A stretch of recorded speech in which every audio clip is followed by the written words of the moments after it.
الحمد لله رب العالمين نحمده ونستعينه ونستغفره ونستهديه ونؤمن به ونتوكل عليه ونتوب إليه ونعوذ بالله تعالى من شرور أنفسنا وسيئات أعمالنا من يهده الله فلا مضل له ومن يضلل فلا هادي له أشهد أن لا إله إلا الله وحده لا شريك له وأشهد أن محمدا عبده ورسوله أرسله بالهدى ودين الحق ليظهره على الدين كله ولو كره المشركون اللهم صل على محمد وعلى آل محمد كما صليت على إبراهيم وعلى آل إبراهيم وبارك على محمد وعلى آل محمد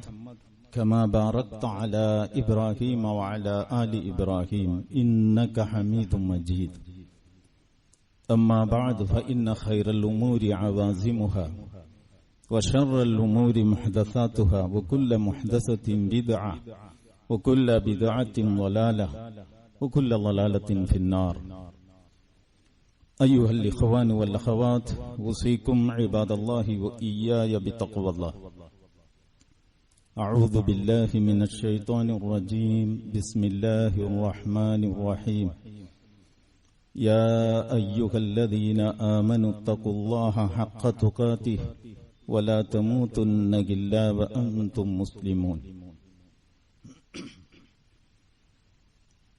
ബഹുമാന്യരായ സത്യവിശ്വാസികളെ, സത്യവിശ്വാസിനികളെ,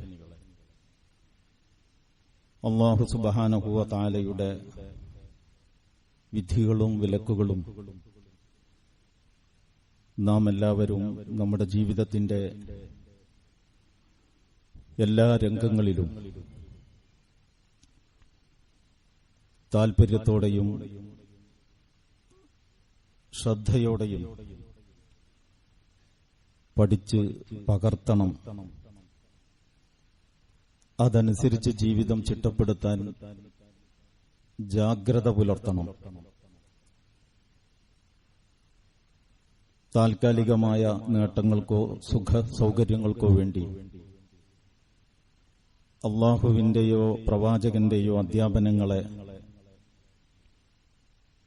മനഃപൂർവം അവഗണിച്ചോ ധിക്കരിച്ചോ നിലകൊള്ളുന്നത് ഒരു നിലപാടാക്കി മാറ്റരുത്. വീഴ്ചകൾ സംഭവിക്കുന്ന പക്ഷം അത് തിരിച്ചറിഞ്ഞ ഉടനെ തിരിഞ്ഞു നടക്കണം. കുറെ കഴിയുമ്പോൾ പിന്നീട് അതിൽ നിന്ന് തിരിഞ്ഞു നടക്കുക അസാധ്യമായിരിക്കും. ഇതൊക്കെയാണ് മുത്തക്കിയുടെ ലക്ഷണം. അള്ളാഹു യഥാർത്ഥ മുത്തക്കികളിൽ നമ്മെ ഉൾപ്പെടുത്തി അനുഗ്രഹിക്കുമാറാവട്ടെ. തഖ്വയുടെ താൽപര്യത്തിന് വിരുദ്ധമായ എന്തെങ്കിലുമൊക്കെ ചെയ്തികൾ നമ്മിൽ നിന്ന് സംഭവിച്ചു പോയിട്ടുണ്ടെങ്കിൽ റഹ്മാനായ റബ്ബ് നമുക്കെല്ലാവർക്കും അത് വിട്ടുപുറത്ത് മാപ്പാക്കി തരുമാറാവട്ടെ. നമ്മളിപ്പോ ലോക വിശ്വാസികളുടെ ഒരു അന്തർദേശീയ സമ്മേളനം എന്ന മാനവും കൂടിയുള്ള ഇസ്ലാമിലെ 5ാമത്തെ ആരാധനാ കർമ്മമായ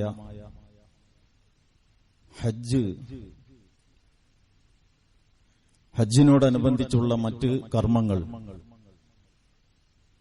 അതേ സംബന്ധിച്ചൊക്കെ ചിന്തിച്ചുകൊണ്ടിരിക്കുന്ന സന്ദർഭമാണ്. ഹജ്ജിനെ സംബന്ധിച്ചുള്ള ആലോചനകളും ചർച്ചകളും ഇബ്രാഹിം നബി അലൈഹി സ്വലാത്തു വസ്സലാമയുടെയും അദ്ദേഹത്തിന്റെ കുടുംബത്തിന്റെയും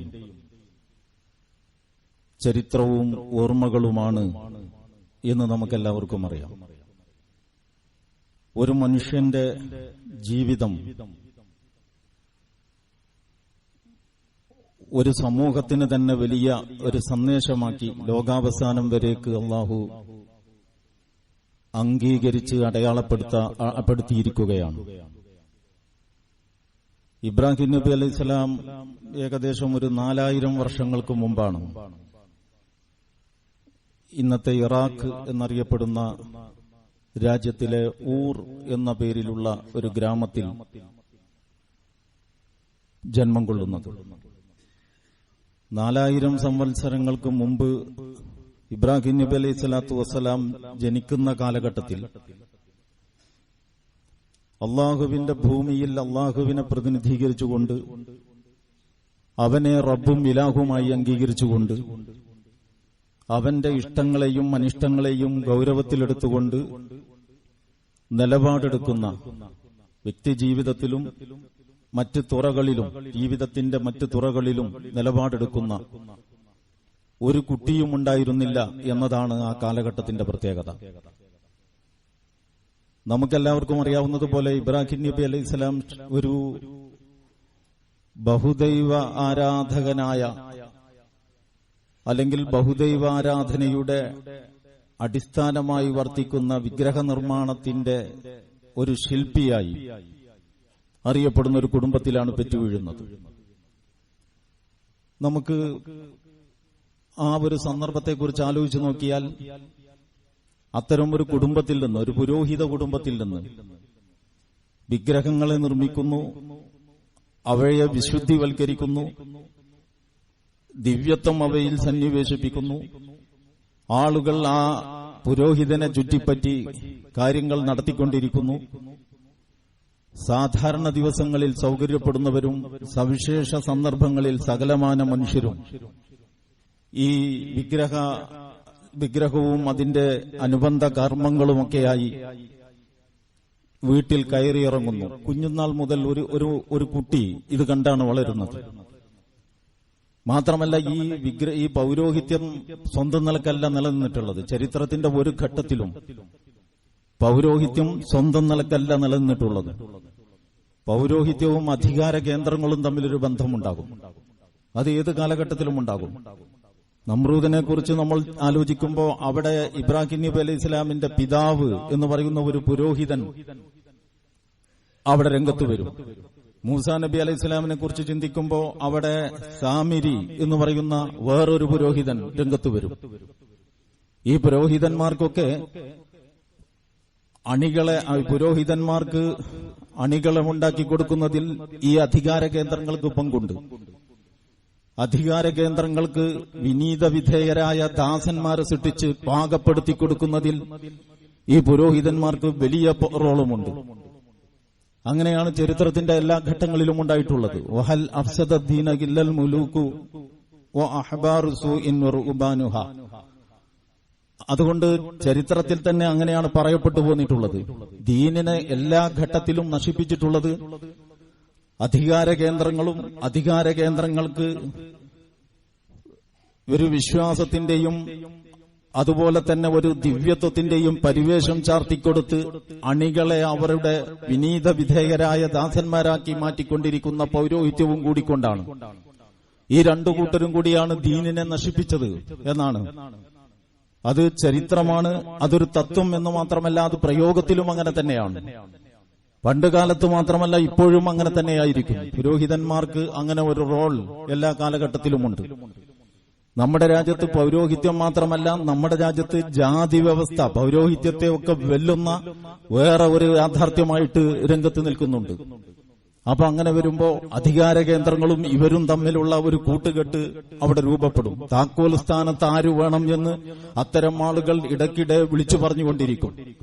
ഇത് എല്ലാ ഘട്ടത്തിലും അങ്ങനെ തന്നെയാണ്. അങ്ങനെ ഇബ്രാഹിം നബി അലൈഹി സ്വലാത്തു വസ്സലാം ഇത് കണ്ടാണ് വളരുന്നത്. ആലോചിച്ചു നോക്കൂ നിങ്ങൾ, ഇങ്ങനത്തെ ഒരു കുടുംബത്തിൽ കാണിക്കകളും നേർച്ചകളും നൈവേദ്യങ്ങളും ആനുകൂല്യങ്ങളും പറ്റി അംഗീകാരങ്ങളും ആശീർവാദങ്ങളും നേടി അങ്ങനെ സുഖസൗകര്യങ്ങളിൽ വാണരുളുന്ന ഒരു കുടുംബത്തിൽ ഒരു ബാലൻ ജനിക്കുന്നു. എന്നിട്ട് ആ ബാലൻ അദ്ദേഹത്തിന്റെ ശുദ്ധ പ്രകൃതിയിൽ, അല്ലാഹു സുബ്ഹാനഹു വ തആല മനുഷ്യനെ സംവിധാനിച്ചിട്ടുള്ള അടിസ്ഥാന പ്രകൃതം ശുദ്ധമാണ്. ആ ശുദ്ധ പ്രകൃതിയിൽ ആ ബാലൻ വളരുന്നു.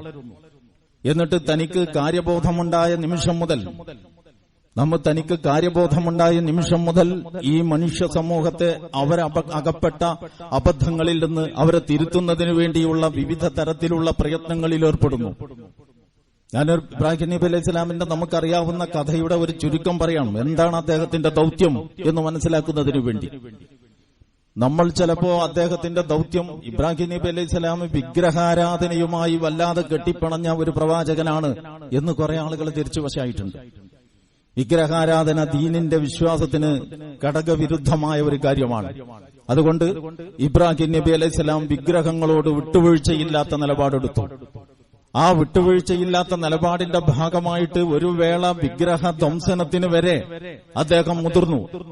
ഇങ്ങനെയൊക്കെ കരുതുന്ന ആളുകളെയും നിങ്ങൾക്ക് കാണാൻ പറ്റും. വാസ്തവത്തിൽ അദ്ദേഹം വളരെ സർഗാത്മകമായ പ്രതിപാദനനായ ഒരു പ്രബോധകനാണ് എന്ന് കാണാവുന്നതാണ്.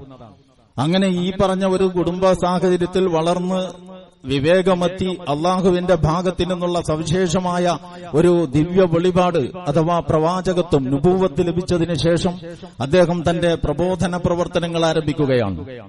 ഇബ്രാഹിം നബിയുമായി ബന്ധപ്പെട്ട അദ്ദേഹം ഒരു വ്യക്തിയല്ല, ഒരു ഉമ്മത്തായിരുന്നു എന്ന് പറഞ്ഞുകൊണ്ട് 2 ആഴ്ചകൾക്ക് മുമ്പ് ഞാൻ കുറച്ച് വിഷയങ്ങൾ നിങ്ങളുമായി പങ്കുവച്ചിരുന്നു. ആ കാര്യങ്ങൾ ഇപ്പോൾ ഇവിടെ ആവർത്തിക്കാൻ നിർവാഹമില്ല. നമുക്കെല്ലാവർക്കും അത് ഓർമ്മയുണ്ടാകും എന്ന് ഞാൻ വിചാരിക്കുന്നു. ഒരു പ്രവാചകൻ, അദ്ദേഹത്തിന്റെ മക്കൾ, 2 മക്കൾ, അദ്ദേഹത്തിന്റെ സഹോദരി പുത്രൻ, പിന്നീട് ആ കുടുംബ പരമ്പരയിൽ വന്നവർ ലോകത്ത് സത്യപ്രബോധനത്തിൽ നിർണായകമായ ഒരു സാന്നിധ്യമായി അന്ന് മുതൽ ഇന്ന് വരെ തുടർന്നു വരുന്ന ആ ഒരു വിശ്വാസികളുടെ ധാര ഇബ്രാഹിം നബി അലൈഹി സ്വലാമുമായിട്ടാണ് ബന്ധപ്പെട്ട് കിടക്കുന്നത്. അങ്ങനെ ഇബ്രാഹിം നബി അലൈഹി സ്വലാം ആളുകളൊക്കെ ആഘോഷത്തിന് പോയപ്പോ, ഞാൻ ചുരുക്കി പറയാണ്, ആളുകൾ ആഘോഷത്തിന് പോയ ഒരു ദിവസം അദ്ദേഹം ആരാധനാലയത്തിൽ കയറിയിട്ട് ഈ വിഗ്രഹങ്ങളെയൊക്കെ കൊത്തി നുറുക്കി ഒരു വലിയ വിഗ്രഹത്തിന്റെ കഴുത്തിൽ ഈ മഴു തൂക്കിയിടുന്നുണ്ട്. ഇത് വിഗ്രഹങ്ങളോടുള്ള വിരോധം കൊണ്ടല്ല, ആ ആളുകളെ ചിന്തിപ്പിക്കുകയാണ്, പല ശൈലിയിൽ ആളുകളെ ചിന്തിപ്പിക്കുകയാണ്. അപ്പൊ അവര് വന്നിട്ട് ചോദിക്കുന്നുണ്ട്, നമ്മുടെ ഈ വിഗ്രഹങ്ങളെ ആരാണ് ഇങ്ങനെ ചെയ്തത്? അപ്പോ ആരോ പറയുന്നു, സുമിയാന ഫതൻ യുദ്കുറുഹും യുഖാലു ലഹു ഇബ്രാഹിം. ഇബ്രാഹിം എന്ന പേരുള്ള ഒരാൾ ഇവയെയൊക്കെ പറ്റി അധിക്ഷേപിച്ച് അല്ലെങ്കിൽ അവയെയൊക്കെ നിരൂപണം ചെയ്ത് സംസാരിക്കുന്നത് കേട്ടിട്ടുണ്ട്, അയാളായിരിക്കും. എന്നിട്ട് അങ്ങനെ ഇബ്രാഹിം നബി അലൈഹി സ്വലാമിനെ ഹാജരാക്കുന്നുണ്ട്. ഇബ്രാഹിം നബി അലൈഹി സ്വലാമിനോട് ഇബ്രാഹിം, ഞങ്ങളുടെ ഇലാഹുകളെ കൊണ്ട് ഈ ചെയ്തികളൊക്കെ ചെയ്തത് നീയാണോ എന്ന് ചോദിക്കുന്നുണ്ട്. അവർ വിചാരണ ചെയ്യാണ്, ഒരു ജനകീയ വിചാരണയാണ് ഇബ്രാഹിം നബി അലൈഹി സ്വലാത്തു വസ്സലാമക്ക്. അപ്പൊ അദ്ദേഹം പറയുന്നുണ്ട്, ദേ ആ നിൽക്കുന്നു വലിയ വിഗ്രഹം, കണ്ടില്ല, അതിന്റെ കഴുത്തിൽ കോടാലിയുമുണ്ട്, അതായിരിക്കും ചെയ്തത്, നിങ്ങൾ അതിനോട് ചോദിച്ചു നോക്കൂ.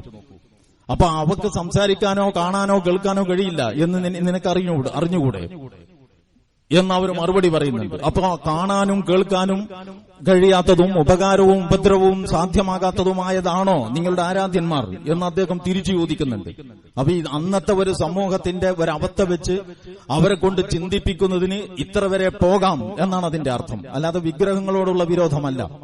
വിഗ്രഹങ്ങളോട് അന്ധമായ ഒരു വിരോധമുണ്ടാവുകയും ആ വിരോധ പ്രകടനമാണ് ഈ സംഗതിയെങ്കിൽ ആദ്യം നശിപ്പിക്കേണ്ടത് വലിയ വിഗ്രഹമാണ്. പക്ഷെ വലിയ വിഗ്രഹത്തെ അദ്ദേഹം വിട്ടേച്ചു, ചെറിയ വിഗ്രഹങ്ങളൊക്കെ കൊത്തി നുറുക്കി, എന്നിട്ട് മഴു വലിയ വിഗ്രഹത്തിന്റെ കഴുത്തിൽ കെട്ടിത്തൂക്കി. അസ്നാമിക്കും, ഈ വിഗ്രഹങ്ങളോട് ഞാൻ വിഗ്രഹങ്ങൾ ഉപയോഗിച്ച് ഞാൻ ഒരു തന്ത്രം പ്രയോഗിക്കും എന്നാണ് അതിന് അദ്ദേഹം പറഞ്ഞിട്ടുള്ളത്. അവിടെ നിന്ന് പിന്നീട് വേറൊരു ഘട്ടത്തിൽ അദ്ദേഹം ആകാശത്ത് നോക്കിയിട്ട് അപ്പൊ സൂര്യഭഗവാനും ചന്ദ്രദേവനുമൊക്കെയുള്ള ഒരു സമൂഹമാണത്. ആകാശത്ത് നോക്കിയിട്ട് ഇതൊക്കെ ഖുർആൻ വിസ്തരിച്ച് പറയുന്നുണ്ട്. ആകാശത്ത് നോക്കിയിട്ട് അതാണ് എന്റെ റബ്ബ്, അത് വളരെ മനോഹരമാണ്. അങ്ങനെ നക്ഷത്രങ്ങളെ നോക്കി പറയുന്നു, ചന്ദ്രൻ ഉദിക്കുമ്പോ ചന്ദ്രനെ കുറിച്ച് പറയുന്നു, സൂര്യൻ വന്നിട്ട് ചന്ദ്രൻ മങ്ങിപ്പോകുമ്പോ സൂര്യനെ പറ്റി പറയുന്നു. അപ്പൊ ഇതൊക്കെ വളരെ നാടകീയമായ അവതരണങ്ങളാണ്. എന്ന് പറഞ്ഞാൽ ഇബ്രാഹിം നബി അലൈഹി സ്വലാമിന്റെ പ്രബോധന പ്രവർത്തനങ്ങൾ നമ്മൾ ഇങ്ങനെ മൊത്തത്തിൽ ഒന്ന് കണ്ണോടിച്ചാൽ, ഇതിന്റെയൊക്കെ ആയത്തും വിസ്തരിച്ചും പറയാൻ നമ്മുടെ ഒരു ഖുതുബ പര്യാപ്തമല്ല. എന്നാൽ പിന്നെ പല ഘട്ടങ്ങളിലായിട്ട് ഇതിങ്ങനെ ആവർത്തിച്ചു പറയുന്നത് ഞാൻ ഉദ്ദേശിക്കുന്ന ഒരു സന്ദേശം കൈമാറുന്നതിന് പര്യാപ്തവുമല്ല. അതുകൊണ്ട് ഞാൻ നിങ്ങളുടെ ശ്രദ്ധ ഈ വശങ്ങളിലേക്കൊക്കെ കൊണ്ടുപോവുകയാണ്. അപ്പൊ നോക്കൂ, നിങ്ങൾ നേരത്തെ പറഞ്ഞ രീതിയിലുള്ള ഒരു കുടുംബത്തിൽ ജനിച്ച ഒരു മനുഷ്യൻ അള്ളാഹു അദ്ദേഹത്തിന് സവിശേഷമായ ഒരു ബോധനം നൽകിയിട്ട് അതിന്റെ അടിസ്ഥാനത്തിൽ താൻ മനസ്സിലാക്കിയ ഈ സത്യം ആ ജനതയെ ബോധ്യപ്പെടുത്തുന്നതിന് നാനാവിധങ്ങളായ മാർഗങ്ങൾ സ്വീകരിക്കുകയാണ്. അവരെ ചിന്തിപ്പിക്കുന്നതിന് വേണ്ടി, അവരെ പ്രകോപിപ്പിക്കുന്നതിന് വേണ്ടിയല്ല. അത് ഇന്നത്തെ നമ്മുടെ ഒരു സാമൂഹിക ഘടനയും ഇന്നത്തെ നമ്മുടെ ഒരു മനസ്സും വെച്ചുകൊണ്ട് ആ ചെയ്തിയെ മനസ്സിലാക്കാൻ തന്നെ കഴിയില്ല.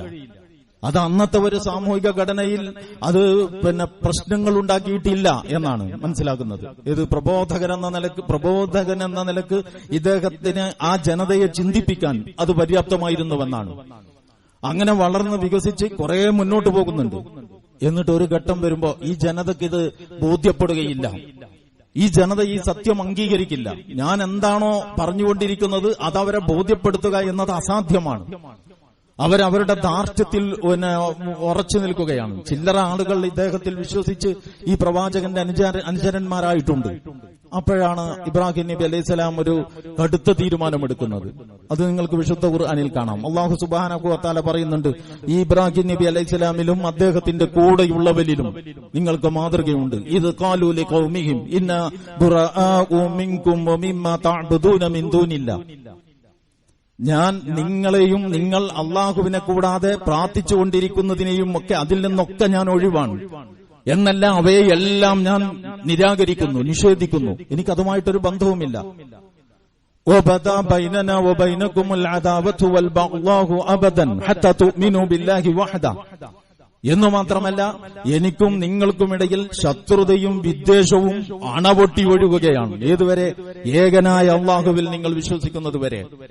അപ്പോൾ നമ്മൾ ഇബ്രാഹിം നബി അലൈഹി സ്വലാമിനെ മനസ്സിലാക്കുമ്പോ ഒന്നാമത്തെ കാര്യം, ഈ ഒരു സമഗ്രവും ഈ ഒരു സന്തുലിതവുമായ വ്യക്തിത്വത്തെ ഇങ്ങനെ നമ്മൾ കാണണം എന്നുള്ളതാണ്. ഇപ്പൊ ഞാൻ ഈ ഉദ്ധരിച്ചതുപോലെയുള്ള ആയത്തുകൾ എടുത്തിട്ട് ഇങ്ങനത്തെ ഒരു കോംപ്രമൈസിനും സാധ്യതയില്ലാത്ത ഒരു മനുഷ്യനായിട്ട് ഇബ്രാഹിം നബിയെ ഒരാൾ മനസ്സിലാക്കുകയും എന്നിട്ട് അതനുസരിച്ചൊരു നിലപാടിലേക്ക് അയാൾ പോവുകയും ചെയ്താൽ അത് അബദ്ധമായിരിക്കും.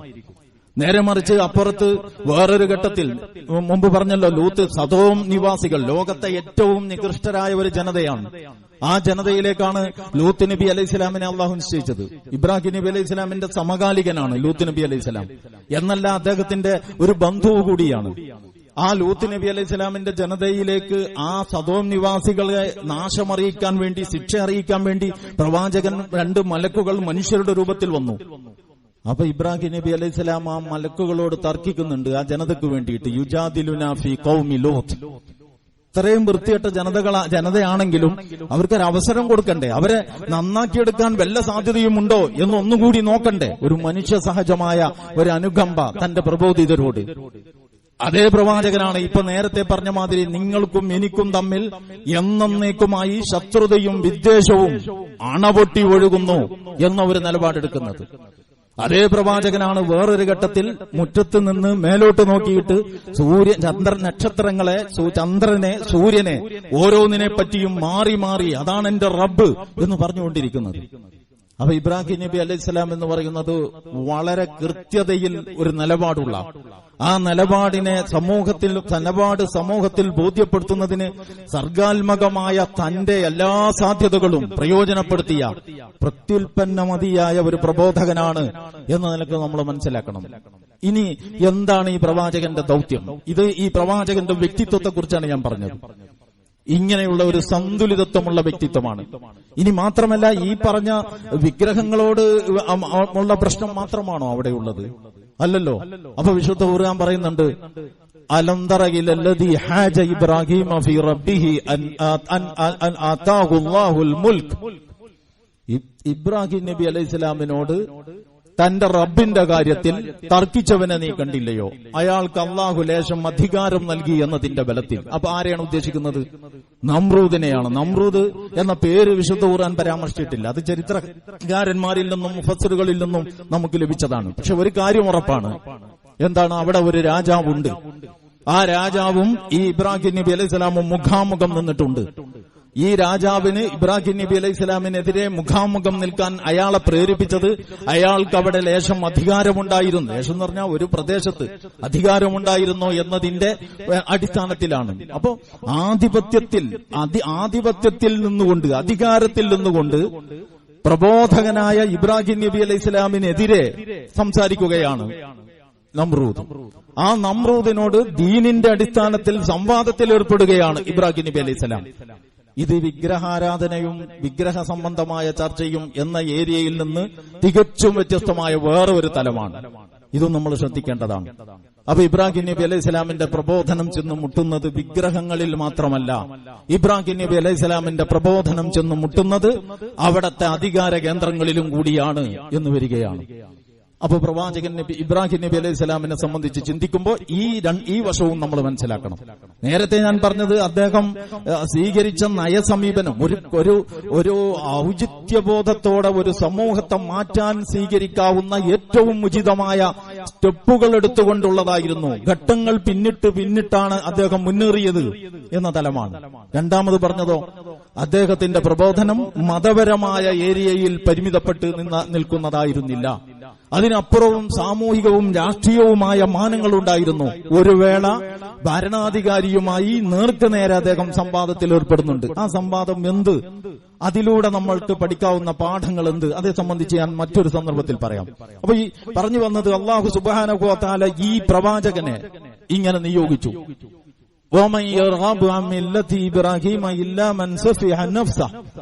സ്വയം വിഡ്ഢിയായവനല്ലാതെ ആരാണ് ഇബ്രാഹിം നബി അലൈഹി സ്വലാമിന്റെ മാർഗത്തിൽ നിന്ന്, മില്ലത്തിൽ നിന്ന് അതിനോട് വിമുഖത വെച്ച് പുലർത്തുക? അല്ലാഹു സുബ്ഹാനഹു വ തആല ചോദിക്കുകയാണ്, ഇല്ലാ മൻ സഫിഹ നഫ്സ, സ്വയം വിഡ്ഢിയായവനല്ലാതെ ആരാണ് ഇബ്രാഹിം നബി അലൈഹി സ്വലാമിന്റെ മില്ലത്തിനോട് വിമുഖത വെച്ച് പുലർത്തുക? വലഖദ് ഇസ്തഫൈനാഹു ഫിദ്ദുനിയ, അല്ലാഹു അദ്ദേഹത്തെ ഈ ദുനിയാവിൽ ഒരു സവിശേഷ ദൗത്യത്തിന് വേണ്ടി തെരഞ്ഞെടുത്തിരിക്കുകയാണ്. ആ പരലോകത്ത് അദ്ദേഹം സജ്ജനങ്ങളിൽപ്പെട്ടവരുമാണ് എന്ന് പറഞ്ഞാൽ ദുനിയാവ് നന്നാക്കാൻ വേണ്ടി ശ്രമിച്ചിട്ട് ആഖിറം നഷ്ടപ്പെട്ട ആളുകളുടെ കൂട്ടത്തിലല്ല, അല്ലെങ്കിൽ ദുനിയാവിന്റെ പിന്നാലെ പോയിട്ട് ആഖിറം നഷ്ടപ്പെട്ടവരുടെ കൂട്ടത്തിലുമല്ല. ആഖിറത്തിനെ കുറിച്ചും ദുനിയാവിനെ കുറിച്ചും സന്തുലിതമായി ചിന്തിച്ചുകൊണ്ട് നിലപാടെടുത്ത ഒരു മില്ലത്ത്, അതാണ് ഇബ്രാഹിം നബി അലൈഹി സ്വലാമിന്റെ മില്ലത്തിന്റെ പ്രത്യേകത. ഇതേ ആശയം വിശുദ്ധ. എന്നിട്ട് തുടർന്ന് അല്ലാഹു പറയുന്നുണ്ട്, ഇത് ഖാല ലഹു റബ്ബുഹു അസ്ലിം, അദ്ദേഹത്തിന്റെ റബ്ബ് അദ്ദേഹത്തോട് ഇബ്രാഹിമെ നീ മുസ്ലിമാകണം, അനുസരണമുള്ളവനാകണം. സർവ്വലോക രക്ഷിതാവായ അള്ളാഹുവിന് ഞാൻ സർവസ്വവും സമർപ്പിച്ചിരിക്കുന്നു. അള്ളാഹുവിനുള്ള അനുസരണത്തിൽ എന്റെ ജീവിതത്തെ ഞാൻ പണിതുയർത്തിയിരിക്കുന്നു. ഇത് വളരെ പ്രധാനപ്പെട്ട ഒരാശയമാണ്. ഇബ്രാഹിം നബി അലൈഹി സ്വലാമിന്റെ എന്നല്ല, മുഴുവൻ പ്രവാചകന്മാരുടെയും പ്രബോധനത്തിന്റെ കാതൽ എന്താണ് എന്ന് ഈ പ്രസ്താവനയിൽ നിന്ന്, അല്ലെങ്കിൽ ഇതുപോലെയുള്ള പ്രസ്താവനകളിൽ നിന്ന് നമുക്ക് മനസ്സിലാക്കാൻ പറ്റും. മുഴുവൻ പ്രവാചകന്മാരുടെയും പ്രബോധനത്തിന്റെ കാതൽ ഇബ്രാഹിം നബി അലൈഹി സ്വലാം എഴുന്നേറ്റ് നിന്ന് തന്റെ ദൗത്യം നിർവഹണം ആരംഭിച്ച മുതൽ അദ്ദേഹം ഉയർത്തിപ്പിടിച്ച ദൗത്യത്തിന്റെ മർമ്മം എന്താണ്? അള്ളാഹുവിനെ യജമാനനും ഉടമസ്ഥനുമായിട്ട് കാണുക. അള്ളാഹു ഈ മനുഷ്യ ജീവിതത്തിന്റെ മേൽ, മനുഷ്യർ തങ്ങളുടെ ജീവിതത്തിന്റെ മേൽ, എല്ലാ പ്രപഞ്ചത്തിന്റെ മുഴുവൻ വസ്തുക്കളുടെ മേലുമുള്ള ആധിപത്യം ആർക്കാണോ, മുഴുവൻ വസ്തുക്കളുടെ മേൽ ഉടമസ്ഥത ആർക്കാണോ? നമ്മളാരും ഒരു കമ്പനിയും അവകാശപ്പെട്ടിട്ടില്ല ഈ ഗോളങ്ങളൊക്കെയും ഈ സൗരയൂഥങ്ങളും ഗാലക്സികളും ഞങ്ങൾ ഡിസൈൻ ചെയ്തതാണ് എന്ന് ഇന്നോളം ഒരു കമ്പനിയും അവകാശപ്പെട്ടിട്ടില്ല, ഒരു രാഷ്ട്രവും അവകാശപ്പെട്ടിട്ടില്ല, ഒരു വ്യക്തിയും അവകാശപ്പെട്ടിട്ടില്ല. കോടിക്കണക്കിന് മനുഷ്യരെ കാണുന്നു ഈ ഭൂമുഖത്ത്, അവരെ സൃഷ്ടിച്ചത് ഞങ്ങളാരെങ്കിലുമാണ് എന്ന് ഒരു മനുഷ്യരും ഇന്ന് വരെ അവകാശപ്പെട്ടിട്ടില്ല. പിന്നെ ചെറുതും വലുതുമായി സൂക്ഷ്മാണുക്കളായ ജീവാണുക്കൾ മുതൽ അത്തരം ലക്ഷക്കണക്കിനോ കോടിക്കണക്കിനോ വരുന്ന ജീവാണുക്കൾ നമ്മുടെ ഓരോരുത്തരുടെയും ശരീരത്തിൽ തന്നെയുണ്ട്. അങ്ങനെ നമ്മളെക്കുറിച്ച് ചിന്തിച്ചാൽ നമ്മൾ തന്നെ സ്വന്തം നിലക്കൊരു പ്രപഞ്ചം പോലെ ഭീകരമാണ് എന്ന് കാണാം. അങ്ങനത്തെ കാണുന്നതും കാണാത്തതുമായ കോടാനുകൂടി ജീവികളുണ്ട്. കാടുകളിലുണ്ട്, കരകളിലുണ്ട്, കടലുകളിലുണ്ട്. ഇതിനെ മുഴുവനും സൃഷ്ടിച്ചതാരാണ്? ഇതിനെ മുഴുവനും സംരക്ഷിക്കുന്നതാരാണ്? ഇതിന്റെ മുഴുവൻ ഉടമസ്ഥനാരാണ്? ആ ഉടമസ്ഥനാണ് എന്റെ ഉടമസ്ഥൻ. ആ ഉടമസ്ഥനെ എനിക്ക് ഉടമസ്ഥനായിട്ടുള്ളൂ, ആ യജമാനനെ എനിക്കും യജമാനനായിട്ടുള്ളൂ. എന്റെ മതപരമായ ജീവിതത്തിൽ ഒരു യജമാനൻ, എന്റെ രാഷ്ട്രീയ ജീവിതത്തിൽ വേറൊരു യജമാനൻ, എന്റെ സാമ്പത്തിക ജീവിതത്തിൽ മറ്റൊരു യജമാനൻ. ഇങ്ങനെ പല യജമാനന്മാരില്ല. ഇബ്രാഹിം നബി അലൈഹി സ്വലാമിനോട് അള്ളാഹു പറയുന്നത് അതാണ്. നീ ആസറിനെയും പിന്തുടരണ്ട, നീ നമ്രൂദിനെയും പിന്തുടരണ്ട, പിന്നെന്ത് ചെയ്യണം? നമ്രൂദിനോട് നിനക്ക് ബന്ധമുണ്ടായോ കുഴപ്പമില്ല, അതൊരു നാട്ടിലെ ദുനിയാ കാര്യങ്ങളിൽപ്പെട്ടതല്ലേ. നമ്രൂദിനെ നീ പിന്നെ അംഗീകരിച്ചോ കുഴപ്പമില്ല, നിന്റെ പിതാവും കൂടിയാണല്ലോ. പക്ഷേ ആസിറിനെ അംഗീകരിച്ചുകൂടാ, കാരണം അത് ആരാധനാപരമായ ഏകത്വത്തിന് തകരാറ് വരുത്തുന്ന ഷിർക്കിലേക്ക് പോകുന്ന കാര്യമാണ്. അങ്ങനെയാണോ? അതുമാത്രമല്ല, ഇത് ഷിർക്കാണ്. ആരാധനാ രംഗത്തെ ഷിർക്ക് പോലെ രാഷ്ട്രീയ രംഗത്തും ഈ പ്രവാചകന്റെ ദൗത്യവുമായി ഏറ്റുമുട്ടുന്ന ഘടകങ്ങളുണ്ട്. അതും കാണണം. അതാണ് ഇത് ഖാല ലഹു റബ്ബുഹു അസ്ലിം. ഇബ്രാഹിം നബി അലൈഹി ഇസ്ലാമിനോട് അദ്ദേഹത്തിന്റെ റബ്ബ്, ഇബ്രാഹിമേ നീ അനുസരണമുള്ളവനാവുക, സദാസമയവും നിന്റെ യജമാനനുള്ള അനുസരണത്തിൽ നീ നിലകൊള്ളുക. ഖാല അസ്ലംതു ലിറബ്ബിൽ ആലമീൻ, ഞാൻ റബ്ബുൽ ആലമീനായ ആ അല്ലാഹുവിന്റെ അനുസരണത്തിൽ പരിപൂർണമായി പ്രവേശിച്ചിരിക്കുന്നു. വമൻ അഹ്സൻ ദീനൻ മിമ്മൻ അസ്ലമ വജ്ഹഹു ലില്ലാഹി വഹുവ മുഹ്സിനുൻ വത്തബഅ മില്ലത ഇബ്രാഹിമ ഹനീഫ. അല്ലാഹു സുബ്ഹാനഹു വ തആല വേറൊരു സ്ഥലത്ത് നമ്മോട് ചോദിക്കുന്നുണ്ട് വിശുദ്ധ ഖുർആനിൽ, നിങ്ങൾ ഏറ്റവും നല്ല ദീന് സ്വീകരിച്ചവനാരാണ്? വമൻ അഹ്സൻ ദീനൻ മിമ്മൻ അസ്ലമ വജ്ഹഹു ലില്ലാഹ്, തന്റെ മുഖത്തെ പരിപൂർണമായി അള്ളാഹുവിന്റെ മുമ്പിൽ അള്ളാഹുവിനുള്ള അനുസരണത്തിൽ അങ്ങ് സമർപ്പിച്ചവനേക്കാൾ നല്ല ദീന് സ്വീകരിച്ചവനാരാണ്? അപ്പൊ ഈ ദീനിന്റെ കാമ്പ് അള്ളാഹുവിനുള്ള അനുസരണത്തിൽ നിലകൊള്ളലാണ്. കുറച്ചു സമയം നിലകൊള്ളലല്ല, മുഴുസമയവും നിലകൊള്ളലാണ്.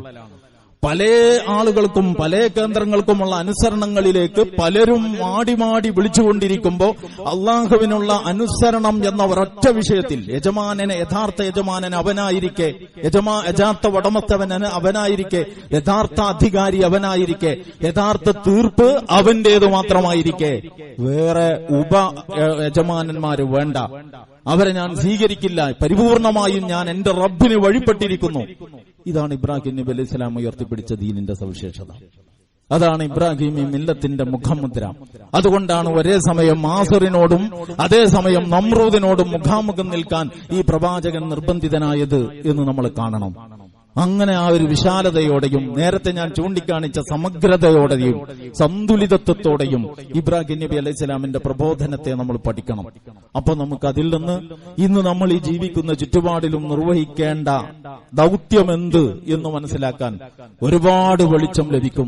അതിന്റെ ചില വശങ്ങളെ സംബന്ധിച്ച് മറ്റ് സന്ദർഭങ്ങളിൽ പറയുന്നതാണ്. ഇന്ന് ഞാൻ ഈ വിഷയത്തിന്റെ ഒരു ഘടന അല്ലെങ്കിൽ അതിന്റെ ഒരു വിശാലത നിങ്ങളുടെ മുമ്പിൽ കൊണ്ടുവരിക എന്ന നിലക്കാണ് പല വശങ്ങളെ സംബന്ധിച്ചും കുറേശ്ശെ പറഞ്ഞിട്ടുള്ളത്. അല്ലാഹു സുബ്ഹാനഹു വ തആല ഇബ്രാഹിം നബി അലൈഹിസ്സലാം നമ്മുടെ മുമ്പിൽ ഏതൊരു ആദർശധാരയെയാണോ സ്ഥാപിച്ച് നിലനിർത്തി അതിന്റെ പ്രായോഗികമായ രൂപം നമുക്ക് പഠിപ്പിച്ചു തന്നത്, ആ വഴിയെ മുന്നോട്ട് പോകാൻ കരുതിവെപ്പില്ലാതെ അതിന് സമർപ്പിച്ച് ആ വഴിയെ മുന്നോട്ട് പോകാൻ നമുക്ക് തൗഫീക്ക് നൽകുമാറാവട്ടെ. നമ്മുടെ ഭാഗത്ത് നിന്ന് സംഭവിക്കുന്ന വീഴ്ചകളും തകരാറുകളും റഹ്മാനായ റബ്ബേ ഞങ്ങൾക്ക് നീ വിട്ടുപുറത്തു മാപ്പാക്കണേ തമ്പുരാനെ.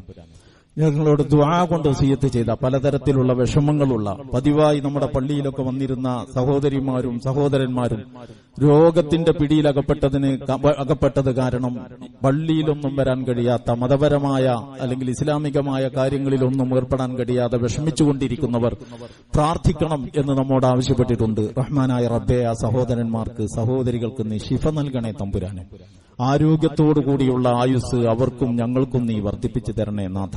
നിന്റെ മാർഗത്തിൽ നിന്റെ പ്രീതിയുടെ പാതയിൽ ജീവിതാന്ത്യം വരെ ഇസ്തിഖാമത്തോടെ നിലനിൽക്കാൻ ഞങ്ങൾക്ക് നീ തൗഫീക്ക് നൽകണേ തമ്പുരാനെ. ഇസ്ലാമിക സമൂഹത്തെ തകർക്കുന്നതിനു വേണ്ടി തന്ത്രങ്ങൾ മെനഞ്ഞിക്കൊണ്ടിരിക്കുന്ന അധികാര കേന്ദ്രങ്ങൾ എവിടെയൊക്കെയുണ്ടോ അവരെയൊക്കെ നീ നിലംപരിശാക്കണേ നാഥ.